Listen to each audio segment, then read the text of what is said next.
Hi everyone, Vicky Verley here, Rock and Roll Prophetess. I think I'm going to zoom out just a hair. Hang on guys, I'm not going to, there we go. I think that's a little better. The bottom of the wheel was cut off, okay. Yeah, today we're going to look at the full moon on March 5th, 2015. And of course, as always, this is the chart for Eastern Time. Well, here it is. Here's that moon in Virgo. Full moon opposed the sun in Pisces, 14 degrees. Conjunct Lilith. There's a bunch, there's a lot going on here in this chart. You know what gets me though, when I open this chart, as I do, I like to just kind of look at it, without any, get out of my head and just visualize what it is here. And these remind me of, what do you call those? Searchlights. Like the spotlight is shining up in the sky. It reminds me of searchlights looking up at, and the big, thing that's happening, yes, the full moon's in Virgo with Lilith, and I didn't even notice that till just this second. But we'll get into that. But this Aries energy up here, and this stuff is where it's all at, right? This is where this is heading. Everything is, all these lines are pointing pretty much over here, a little bit to the Pisces, but here, and there's a big conjunction there. We've got Venus, Uranus, Mars, South Node, all conjunct in Aries. And then this is, of course, the North Node. It just feels very much, okay, and then we've got the Pluto-Uranus square is here too, right? So this stuff over here, this is Pluto squaring all this stuff. But, on the other hand, we have Jupiter trining all this stuff. All these little trines, so, what an intensity. It all points up here, though. Just is all pointing up here. So, in this, okay, before we get too far off, there's so many things that are flooding my, flooding my brain here. I gotta sort it all out and communicate it in a cohesive manner, if possible. Okay, Pluto, square. Well, squares. Squares versus trines. Squares are friction, conflict, irritation. Trines are, harmony, flow, beauty. Trine of Jupiter. Pluto, the god of the underworld. Involved in all the squares and everything, and Pluto is it can be such a harsh energy. It really can. It's about change at its core. I mean, when I think of Pluto, it's change. So big changes as we've been going through. I believe also this is the last of the Pluto-Uranus squared. It's not quite exact, but getting real close there. Uranus is going to catch it. I did not bring my other book in here to look up stuff. Sorry, I forgot about it. But, this is the last time we're going to deal with this. So, but interesting enough, this has been going on for a while, a couple years or whatever, this Pluto-Uranus square. There's plenty of information on that. But also, and the South Node. So it is kind of a revamping. It's like a revamping of old stuff. South Node. What's been going on through this Pluto-Uranus square for all of you? Think about it. Where is it? Where is it in your chart? What house is it in? How has it affected you? Because it's almost like when Pluto transits over one of your things, which I've had a lot of. I've had Pluto hit me a lot with direct conjunctions for a long time now. And it's like, okay, the first time it goes past is the first jolt of the energy, right? And then it'll go retrograde over a few times, back and forth. And then the last pass is always like the completion. So we could even benefit, probably everyone could, from just going for that first time they Pluto-Uranus square. Of course, I didn't know I was going to talk about it, so I don't have the exact data, but anybody, it's readily available. You can find that out. And in your own personal life. So what hit you then? And in the the sequential, subsequent, passes, or Pluto-Uranus squares, what happened in your life? Well, this should be like the finishing touches on it. And for everybody, I dare say, it would be big transformation, right? So it's Pluto and Capricorn versus Jupiter and Leo. It's almost like the low road and the high road. The essence of the Pluto energy of the Scorpio. The stinging scorpion versus the soaring eagle. Soaring to the sun, where Leo is up here, right? In trine and harmonious ways. So are we going to, and it ties into the past. It ties into everyone's past lives here with the South Node. So these are past life people that definitely. situations and circumstances that you've been involved in, or your soul lessons are happening with the nodes. With Venus and Mars, you know, for a lot of people it could be love stuff for sure, especially on this conjunction. This could all be coming to a head. You know, and many of you may be deciding if you're going to stay or you're going to go. I can't tell you what you're going to do or what you should do, but what I can tell you is the way of the Jupiter in the Leo is the way to go. This is where the harmony lies. This is where the heart is. Leo rules the heart, the sun, it's the heart. This is where you're going to find the trine, the harmonious ways. And it's like you have a choice. You could stay muddling around in the dark, deep Scorpio, Capricorn, you know, energy, angry. You know, just feels real angry. And also, with Uranus too, this is about letting people be who they're going to be. Being free. Because Pluto and Capricorn and Scorpio, Pluto, Saturn, which is the ruler of Capricorn, those two together talk about authority, talk about somebody who wants to control, dominate. And we can see this on our big world, the big picture of the world, but we can also, when it's aspecting Venus and Mars here and stuff, with Uranus wanting freedom, you know, people do this in their personal relationships all the time. You want to, you know, dominate and control, or it's my way, or getting angry and wanting to force people to be, you know, trying to use force and trying to, you know, hover over people in that way. Or Jupiter, you know, shine. Jupiter in Leo, shine. And that's the best way possible. You know, be happy. You should be happy for other people's successes, okay? And don't be down in this dark place of wanting to control things and wanting to, because that's not going to get you anywhere. When you're happy you're sending love energy in the direction of things that you want for yourself, instead of resentment, is what is a lot of this Pluto, you know, Capricorn stuff could be, the dark side of it, and squaring, you know, and trying to not set something free that needs to be set free with this Uranus. And it could be, you know, Venus, Mars, the old adage of if you love someone, set them free. If they come back to you, you know, if they didn't, then they were never yours, whatever. But I want to say, for a lot of you, for a lot of people, this Uranus is your own freedom. This is your own wanting to be free. This is you being free to be who you really are and not being struck into conformity to anyone else. And Uranus, you know, this is all about a lot of these uprisings and things that are going on too.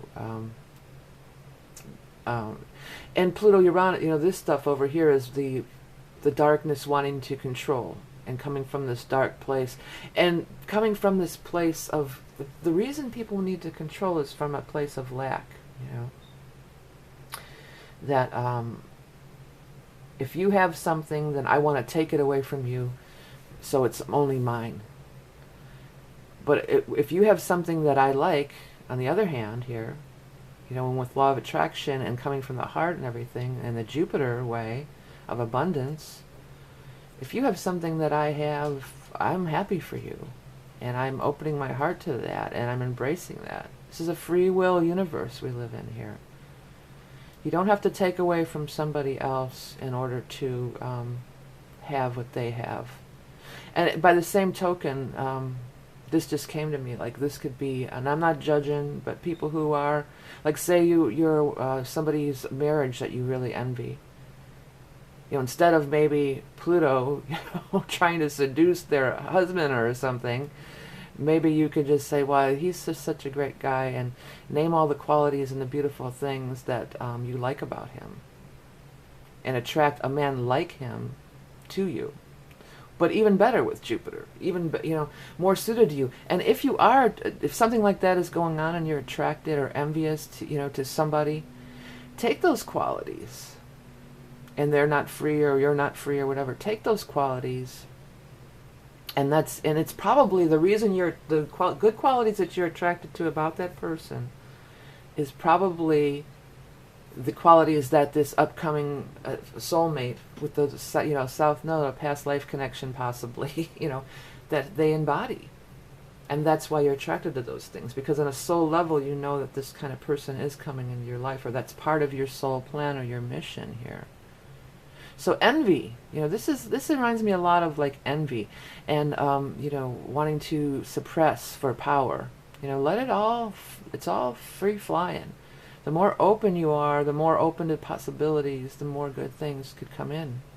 All right, let's take a look at this. Even though this full moon, this 14 is in that same thing.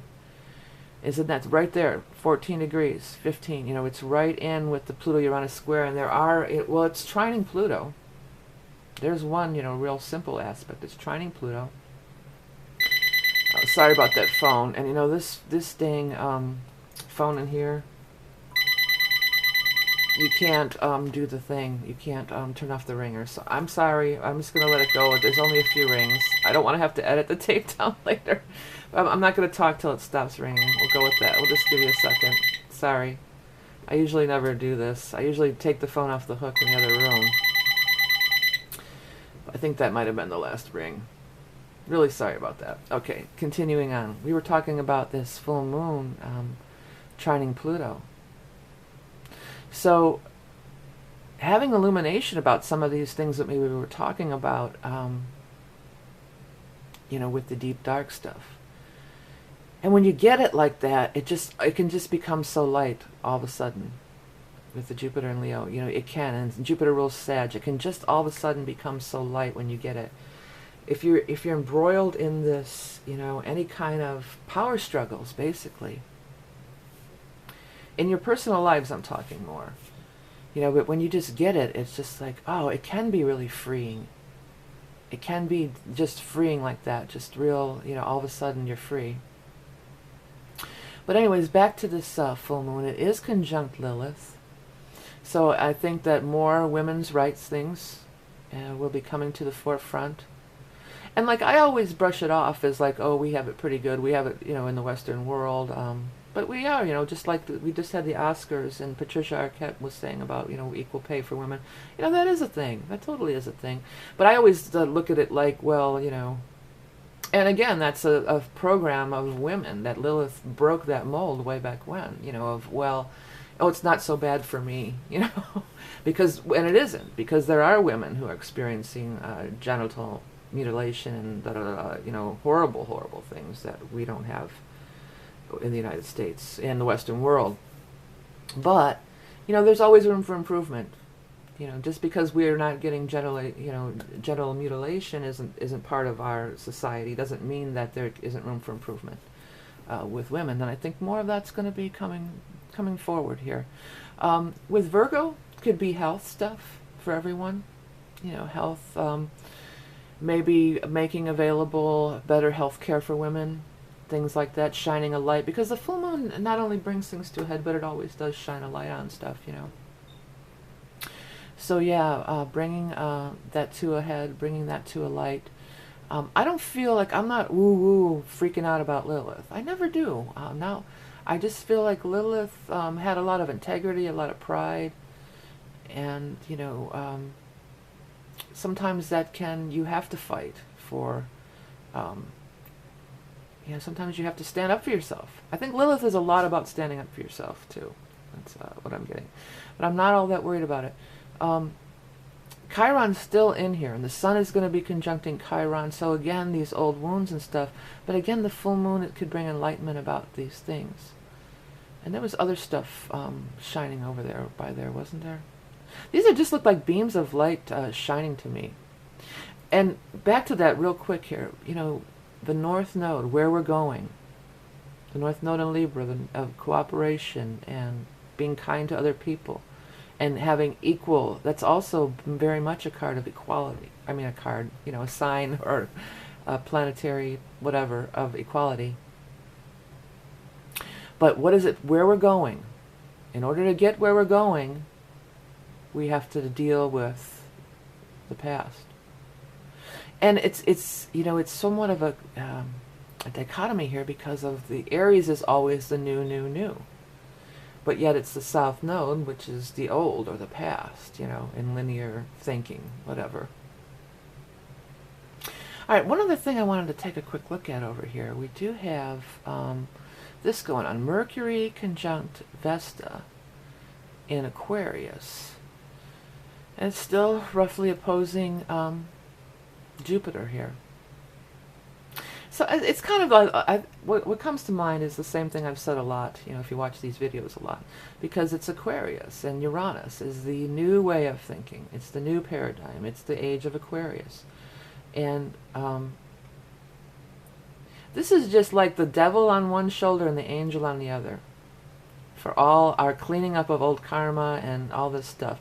And if you decide to go the way of the angel or the high road or of the heart or of expansive Jupiter, you know, I think you're going to have there'll be an opportunity, Mercury, Vesta, well, Mercury in particular in Aquarius, to talk about things that are in a new and enlightened way, coming from the aspect of the enlightened way and not the old paradigm, I have to rule over you, you know, I have to rule and conquer you, you know, and suppress you. But I want to listen to what you have to say, you know, and maybe I can see it with new eyes, or, you know, have some kind of enlightenment. I mean, I know I say that stuff a lot. It's kind of the same message I always say, but these aspects really are lining up with that. Now, Vesta is like the home and the hearth, and you know, children. Some of you, again, I think I might have said this before, you know, Venus, this could just be, well, have an idea about something having to do with, you know, have some enlightenment about a long-standing problem in your home environment, whether it be the people, you know, if people have not been getting along, or maybe it's just something like in your home environment. Let's change our schedule, or let's rearrange our house, or it's a way to make things better, a new way of looking at things that you perhaps had not looked at in the past. Okay, Saturn's in Sag here. What's going on with Saturn? It's still squaring Neptune. This is this long-term thing. I think I did speak at length about that beforehand. Oh, Pallas over here, 23 Sagittarius, almost 24, almost 26, conjunct that galactic center, which has also been, once I found out that 26 Sag was that galactic center, I've been really paying attention to that. I mean, there's endless things in astrology that you can watch and pay attention to. You can't, I mean, I guess you could look, maybe some people can do it all, but you know, I get on these little phases, like I'll be watching Lilith, or I'll be watching these things as they come by that galactic center. Oh, you know what I was going to say? I was trying to get the word galactic center out, and what was coming in, almost wanted to spit out my mouth, was the grand illusion. Crazy, huh? I was trying to say coming out of that galactic center, and I was wanting to say coming out of that grand illusion.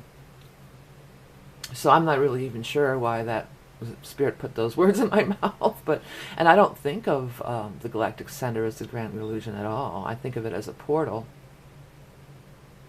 Well, maybe, I don't know. Life's a grand illusion, right? I mean, I don't know why they would say that, but maybe something will be revealed as, oh, it's a grand illusion and we never knew it. Or maybe it's that song. What was that song? By STYX, I think. So maybe if you're really that interested, you could look up the lyrics to Grand Illusion, the song by STYX.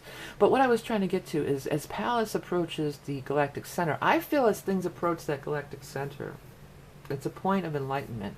It's a portal of some sort, whether it's a black hole or another dimension. I think scientists even really don't know what it is, but I just feel like energy comes through there.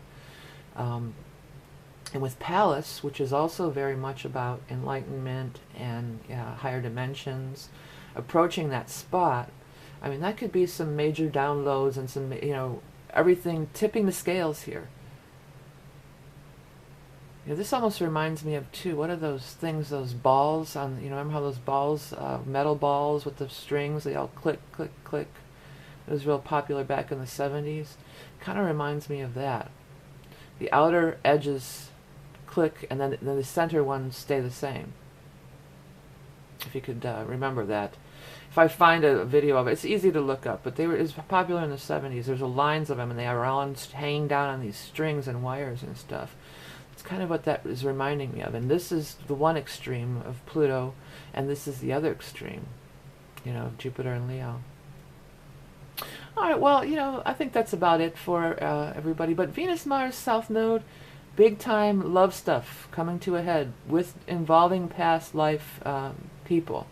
Some of you could totally meet somebody.